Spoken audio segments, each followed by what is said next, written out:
Welcome back to Beyond the Stock Market, a Groundfloor production. I'm your host, Brian Daly, CEO of Groundfloor, and we're back for part 2 of our conversation with Ray Yousefian from Serengeti Asset Management. Thanks for being here. I want to jump right back in, continue the conversation, and talk more about private market trends as well as get into what we're doing together as our partnership. So where do you think we are in the broader market cycle today? Are there signals that you're watching closely to sort of indicate where we might be headed from here and what's happening? Sure. I think we're in a very interesting place. Look, we're always keeping our eyes on interest rates. We're always keeping our eyes on demand signals. One of the things that we're paying a lot of attention to right now is also the CapEx build that's coming out of a lot of the large hyperscalers. A lot of them just announced yesterday and, are announcing, even more robust spending plans to go into effect for the remainder of this year and into 2027. And some of the numbers are pretty staggering. But those are signals to us that show us that this latest trend, at least that we're seeing with AI, all of the aspects that are going to come through that and filter down into some of the software applications, et cetera, are showing no real signs of slowing down, right? And then you look at like usage statistics, things like the number of tokens that have been used. I think, again... this isn't a case where a lot of money is being spent and the users are not using the product and people are trying to spend more money to get them to use the product. That's actually kind of the other way around. Correct. Yeah. Correct. And the other thing that I think that is kind of unique and different about where we've seen, investment like this before, and some people like to refer to the dot-com bubble, et cetera, a lot of that investment was really strictly coming through VCs, and VCs are funding, a lot of these next gen, companies that are taking advantage of this. But the CapEx dollars are coming from large cash flowing businesses and out of the free cash flows of Amazon, Google, Microsoft, Oracle, et cetera. Yeah, it's significant. You've worked across public and private markets, so this has got to be interesting for you. Do you think there's a difference between what's happening in, say, public equities and private credit? Are they independent? Are they related? Is one sort of in a better spot than the other from some perspective?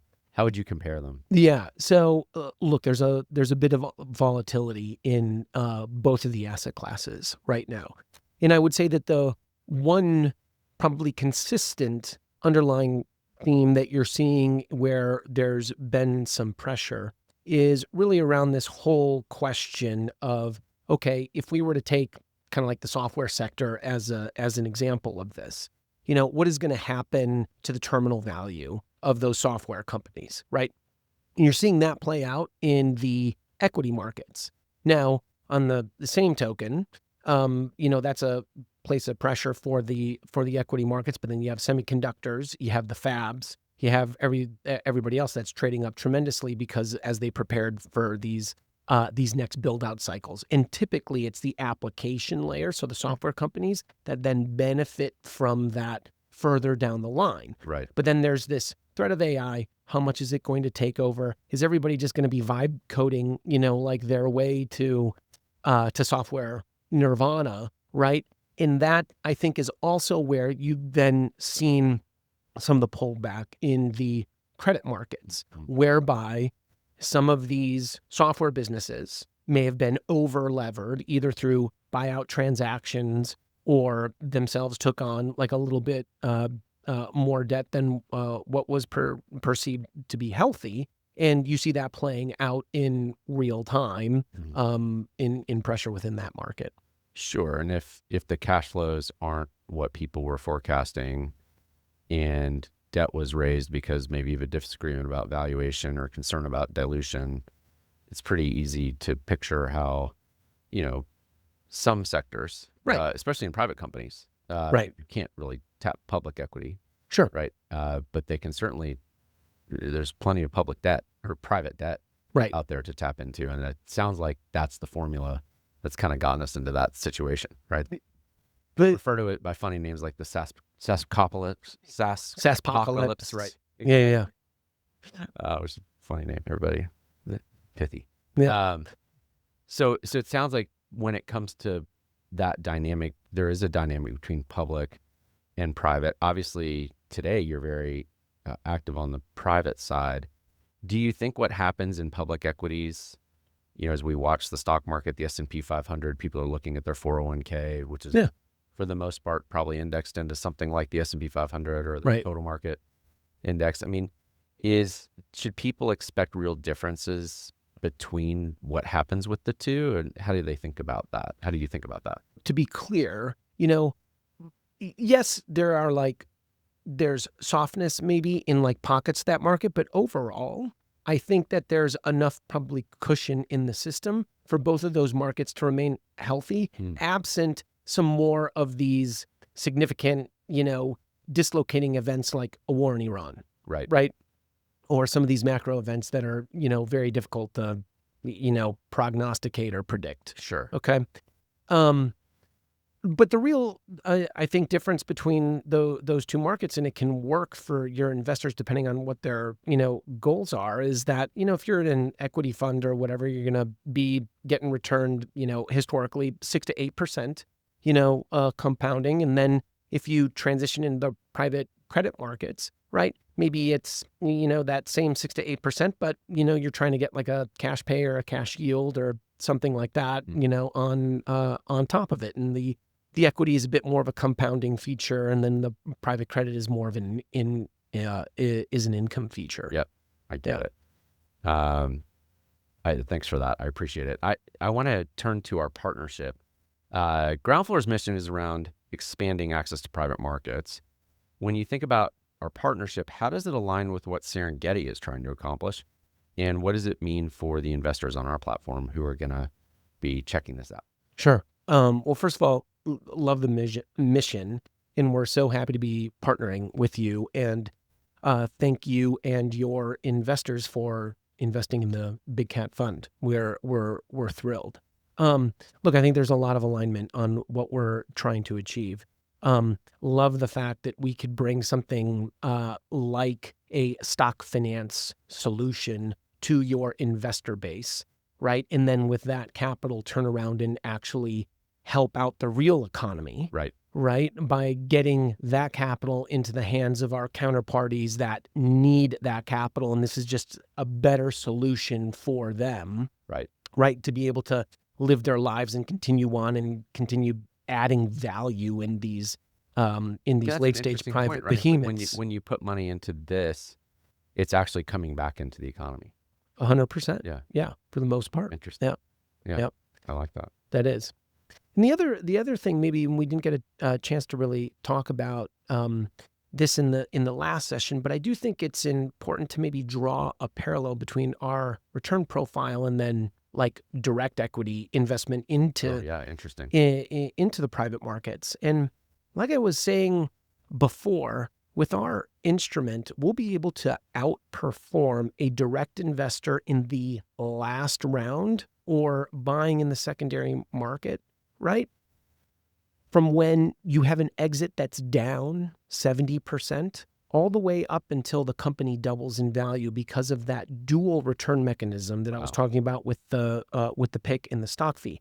Now, our return line still goes up and to the right after the company doubles in value, but it's just a shallower line than if you were direct equity. Yeah, that's where you're sort of giving up some of the upside. Exactly. Yeah, in order to have this downside protection. In order to have the downside protection. Yeah. And then if I were to paint that into like what's happened historically over the last decade in terms of late stage growth exits. Okay. We ran this analysis, and then this was also like an aha moment for us when we were just like, from an investor perspective, this is such a unique way to access this market. And if you look at the average IPO value relative to the last round of these companies that have gone public over the last 10 years, 2/3 of the time, they are exiting at a valuation that is 2 times the last round or below. So when you then take that knowledge and apply it to the structure, that we're doing 2/3 of the time, you're falling right into into the sweet spot of where these things are likely to perform. Yeah. Right. I think that's a really interesting point. I'm glad you circled back to that. I think that's really cool. I mean, you guys are very innovative. You obviously have your finger on the pulse of some interesting markets. Is there anything on the horizon that you can share that's next for Serengeti? I think I mentioned our founder, Jody Lanasa, at the very beginning of the podcast. And look, his mind's always working. Our mind is always working. Just to highlight very quickly some of the other things that we are involved with now that will continue to evolve is we do have some exposure and a strategy for direct lending. That is, we call it ARR, but it's really kind of like looking at contracted cash flows and being able to offer some financing against those contracted cash flows. Revenue-based financing, or is it more earnings, like cash flow earnings, net? It's a combination of both, depending on the situation that we're trying to bridge or help out. There's definitely special situations, going back to what we were talking about before, that occur all the time, whereby we're trying to help finance a business to a particular outcome. Sure. Right? And that pops up all the time. We also have a litigation finance fund that my colleague AJ Martinez runs and does a fantastic job of that. And then we also have a business that is supplying credit to call it the critical technologies as identified by the Department of War and military applications. And we're trying to help finance those businesses get larger and better so that they can better serve, our government. Such an interesting roadmap. Yep. I love it. That sounds like a really fun sandbox to play in. All right, let's wrap up with a rapid fire Q&A. Yep. If you can, see if we can answer these in one sentence. Sure. Just give it a little shot. What is the most misunderstood concept in investing? That there is not a way to limit your downside and still capture upside. Okay. I don't think that you need to increase your risk. There's no free lunch to create a higher return. Good. What's one market signal you never ignore? Interest rates. Oh, there it is. Interest rates. Biggest mistake you see investors making right now? Not paying attention to the usage signals and also the amount of investment that is coming from these large behemoth cash flowing businesses into this next era of technology. Yeah. Okay. Love that. Equity or credit? If you had to pick one for the next 5 years, which would it be? Ooh, interesting. I mean, like there's pockets of both that are really great. I'm going to go ahead and say opportunistic credit. Opportunistic. I like it. That's the hybrid. Yeah. That's like a little slice of the equity upside, but credit. Yeah. Let the record reflect you picked credit. A deal you passed on that you still think about? Oh God, there's quite a few of these. Not necessarily direct, but I remember about, like 12 years ago, as everybody knows, I had a cousin that was talking to me about, digital currencies and, oh, hey, wouldn't it be great if like you could go ahead and, transact in some of these things? And he goes like, hey, there's this thing called Bitcoin. You really should invest in it. And at the time I was kind of scratching my head. So you backed up the truck. Yeah, exactly. But, sort of missed that when it was like $30 a Bitcoin. Yeah. Wow. I hope your cousin got on that. He's fine. Yeah, good. Perfect. And if you weren't in finance, what would you be doing? It's a great question. Well, what would I want to be doing? Sure. Be playing in a band. Be playing acoustic guitar. Play a little acoustic guitar. Solid. Yeah, it's good. So it'd be fun. Lifestyle choice. I like it. Yeah. All right. So let's wrap up now. I really want to thank you for joining us on the Beyond the Stock Market podcast. For our audience, you can visit serengeti-am.com to learn more about Ray's firm. And we're going to share his LinkedIn profile in the show notes so you can see what he's up to there on LinkedIn and publishing and learn more about him. You can check out all of our podcast episodes on groundfloor.com/podcast. And I just want to thank everybody for tuning in.